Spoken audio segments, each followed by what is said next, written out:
وہ نظریں نہیں ہٹا پایا تھا چاندنی سے ایک پل کو بھی۔ اوفو، تمہیں بتایا نا سگنل ویک تھے، بند ہو گیا، میں اب کروا دوں؟ اور سائمہ کے چہرے کے رنگ اڑ گئے تھے۔ انہیں لگا تھا کہ چاندنی شرما کر بات کرنے سے منع کر دے گی، کیونکہ وہ بہروز کا میسج پڑھ چکی تھی جس میں اس نے اپنی بہن کو سختی سے منع کیا تھا چاندنی سے بات کروانے پر۔ وجہ سائمہ کو بھی معلوم نہیں تھی۔ نہیں اٹھائیں گے، دیکھ لیجئے گا۔ اور ویسا ہی ہوا تھا۔ بہروز نے تنگ آ کر اپنی ہی بہن کی آئی ڈی کو بلاک کر دیا تھا۔ یہاں اس رات چاندنی نے افسردہ ہو کر رو کر گزاری، اور وہاں بہروز رابعہ کو ڈنر ڈیٹ پر لے کر گیا تھا۔ کچھ ماہ بعد چاندنی بیٹا پہلے سے یہ کھانا کھا لو۔ کچھ ماہ بعد چاندنی بیٹا پہلے یہ کھانا کھا لو۔ نہیں بس بڑی ماں بس، باقی کا ذرا میرے معصوم سے کمزور ابو کو بھی کھلا دیں۔ معراج صاحب کے بازو کو پکڑ کر اپنی کرسی پر بٹھا دیا تھا چاندنی۔ معصوم اور یہ زینب بیگم نے طنزیہ انداز میں کہا تھا۔ دیکھ لیں بیگم، بچوں کے سامنے کہہ رہی ہیں، بھول گئی میری معصومیت؟ شادی کے بعد ایک ہفتہ تو میں اپنے ہی بیڈ روم میں آنے سے ڈرتا تھا۔ ڈائننگ روم میں موجود سب بچے بڑے ہنس دیے تھے معراج صاحب کی بات سن کر۔ وہ جتنے سخت تھے، کبھی کبھار چاندنی کے ساتھ مل کر ایسا شغل کر لیا کرتے تھے۔ بڑے بو، پہلی بال میں سکسر! واہ کی بچی، ابھی بتاتی ہوں۔ زینب کان پکڑنے لگی تھی چاندنی کے جب معراج صاحب درمیان میں کھڑے ہو گئے۔ خبردار میری بیٹی کو کچھ کہا بیگم، ورنہ کیا مسٹر معراج، تائی ابو تائی امی کی لڑائی دیکھنے والی ہوتی ہے۔ چاندنی پاپ کارن تو منگواؤ۔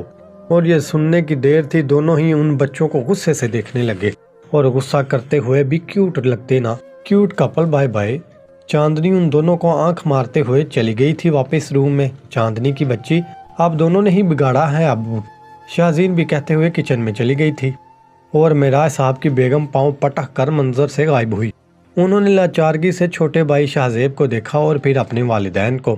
ہماری طرف تو دیکھنا بھی مت، آپ کی لاڈلی نے مجھے بہت دفعہ کمرے سے آؤٹ کروایا ہے۔ شہزیب اور ہنس دیا تھا۔ یہ روٹین تھی اس گھر میں۔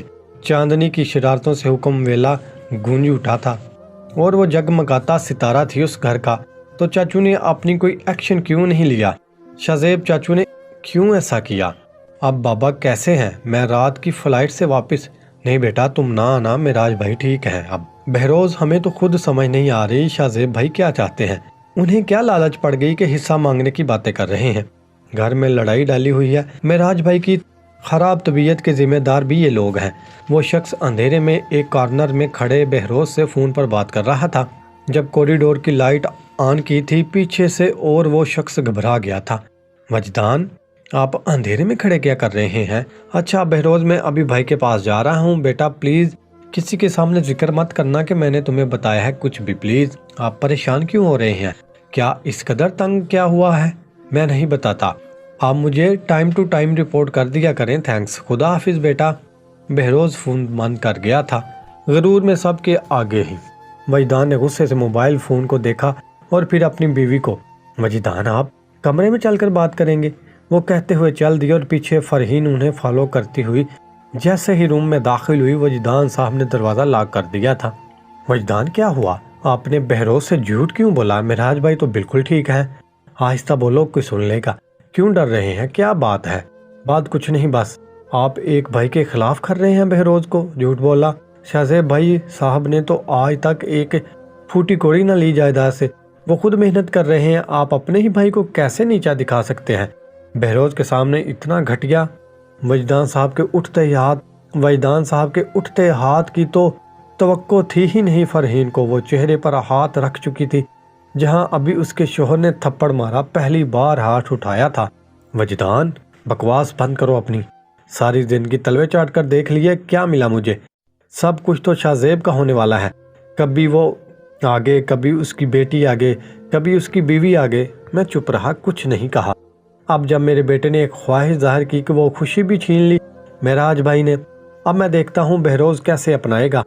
اس کے پاکستان آنے سے پہلے اتنی نفرت بھر دوں گا ان باپ بیٹی کے لیے کہ وہ شادی سے انکار کر دے گا، دیکھ لینا۔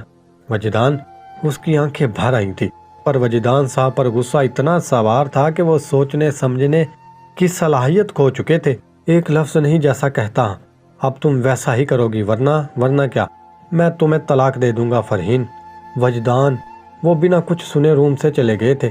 فرحین کتنے گھنٹے اپنے کمرے میں بیٹھی روتی رہی۔ رات ہونے کو آئی، مجال تھی کہ کوئی اس کے پاس آیا ہو اس کی غیر موجودگی کا پتہ کرنے کے، یہاں تک کہ اس کے اپنے بچے وہ جب اندھیرے سے بھرے کمرے میں دروازہ کھلنے پر روشنی کی ایک کرن نظر آئی تو وہ کوئی اور نہیں، وہ معصوم بچی تھی جس کی زندگی تباہ برباد کرنے جا رہی تھی اس کی فیملی۔ فرحین چچی کہاں غائب ہیں آپ؟ ڈنر پر نہیں آئی؟ دیکھے میں نے بھی نہیں کھایا، سیدھا آپ کے کمرے میں لے آئی ہوں۔ چاندنی کی آواز سن کر فرحین نے جلدی سے اپنے آنسو صاف کر لیے تھے۔ چاندنی بیٹا میں نیچے ہی آنے والی تھی، نیچے بھی سب کو ایسے ہی لگ رہا تھا چچی جان، پر آپ نہیں آئیں۔ ٹرے رکھنے کے بعد لائٹس آن کی تو فرحین کے چہرے کی اداسی چاندنی سے چھپ نہ پائی اور وہ پاس بیٹھ گئی۔ کیا ہوا؟ کبھی لیٹ نہیں ہوئی؟ سب سے پہلے ڈنر کی میز پر آپ ریڈی کرتی تھی۔ ایسا کچھ نہیں ہوا بیٹا، میں بالکل منہ کھولے، اور وہ جیسے جیسے نوالا کھلانا شروع ہوئی ویسے ویسے فرحین کی آنکھیں بھرتی چلی گئی۔ آپ جانتی ہیں رونا بڑی بری بات ہے، اسے چھپانا بری بات ہے۔ چچا ڈانٹ رہے تھے آپ کو تو آپ یوں افسردہ ہو کر بیٹھ گئیں۔ آنسو دکھائے نہیں جاتے، خاص کر کے ان بے حس لوگوں کو جن کو کوئی پرواہ نہ ہو۔ تمہارے چچا بھی ان میں سے ایک ہیں، انہیں فرق نہیں پڑتا وہ اپنی بے حسی میں کن معصوم لوگوں کو اذیت پہنچا رہے ہیں۔ چاندنی کی طرف دیکھتے ہوئے بھی انہیں درد محسوس ہو رہا تھا۔ ایسی بات نہیں وجدان چاچو اتنے اچھے ہیں، ہمارا اتنا خیال رکھتے ہیں، بابا سے مجھ سے اتنا پیار کرتے ہیں، وہ بے حس نہیں ہو سکتے۔ پلیز آپ جتنی جلدی ہو سکے اپنی غلط فہمی کو دور کر لیں۔ اپنے دوپٹے کے پلو سے فرحین کے آنسو صاف کیے، وہ بہت پیار سے سمجھا رہی تھی انہیں، اور دونوں کو معلوم نہیں ہوا پیچھے دروازے پر وجدان صاحب کھڑے تھے، اور جب وجدان صاحب نے اپنی موجودگی کا احساس دلایا تو چاندنی وجدان صاحب کو دیکھ کر منہ پھیر چکی تھی۔ ارے میں تو بیگم کو منانے آیا تھا، لگتا ہے اپنی لاڈلی بیٹی کو بھی منانا پڑے گا۔ نہیں بس اب چچی جان کو منائیں، میں جا رہی ہوں، انہیں مکمل کھانا کھلائیں پلیز۔ چچا کو بیڈ پر بٹھا کر جانے لگی تھی جب چچی نے اس کا بازو پکڑا تھا۔ تم نے کچھ نہیں کھایا، کب تک سب کی فکر کرتے ہوئے لاپرواہی کرو گی؟ چچی میری فکر کرنے والے روم میں انتظار کر رہے ہیں، بس آپ اپنا خیال رکھیں میری خاطر۔ فرحین کے ماتھے پر بوسے دے کر وہ چلی گئی تھی۔ فرحین ایم سوری، مجھے ہاتھ اٹھانا نہیں چاہیے تھا۔ آپ ابھی بھی ہاتھ اٹھانے پر معافی مانگ رہے ہیں؟ اس بچی کی زندگی خراب کرنے پر شرمندگی نہیں ہو رہی؟ وجدان بیٹیاں سانجھی ہوتی ہیں، سمجھ جائیں کہ اس سے پہلے دیر ہو جائے اور پچھتاوا رہ جائے۔ وہ اٹھ کر چلی گئی تھی پیچھے شوہر کو لاجواب چھوڑ کر۔